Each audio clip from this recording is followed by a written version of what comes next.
Балдар, бүгүнкү мекен таануу сабагыбыздан Кытай Эл Республикасы жөнүндө сабак өтөбүз. Кыргызстан мына бул жерден карасак болот балдар. Кыргызстан мына Кытай. Кыргызстан чыгышынан жана түштүк чыгышынан Кытай Эл Республикасы менен чектешет.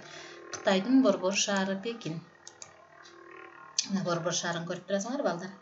Ал жердеги эң тик бурчтуу шаар болуп саналат. Бардык негизги көчөлөрү батыштан чыгышка, түндүктөн түштүккө түз созулат. Пекиндин эски бөлүгүндө тыюу салынган шаар, Кытайдын императорлорунун сарайларынын комплекси жайгашкан. Азыр бул сарайлар менен сейилбактар музей болуп калган. Пекин Кытайдагы бардык шаарларга үлгү. Кытайдагы эң чоң шаары жана деңиз порту Шанхай болуп эсептелет. Мына Шанхай шаары балдар.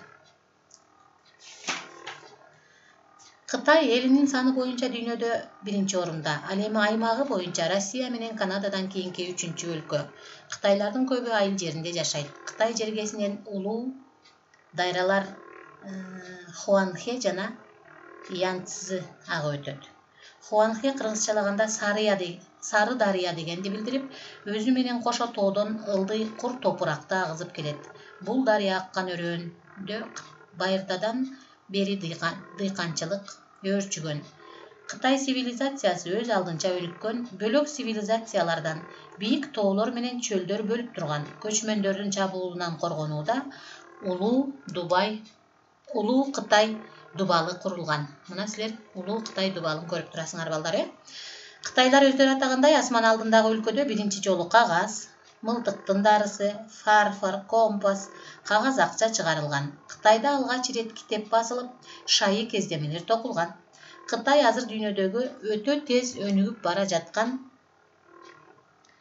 өлкөлөрдүн бири. Бул мамлекетте жеңил өнөр жайы чоң ийгиликтерди жаратты. Кытай дүйнө жүзүндө бут кийимдерди жана кийимдерди тигүүчү устакана жайына айланды.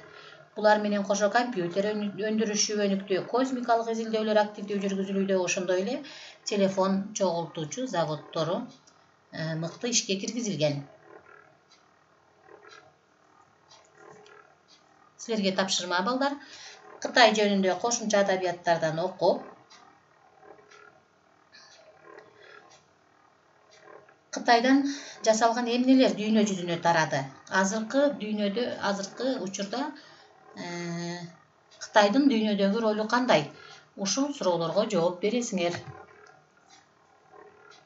Көңүл бурганыңарга чоң рахмат.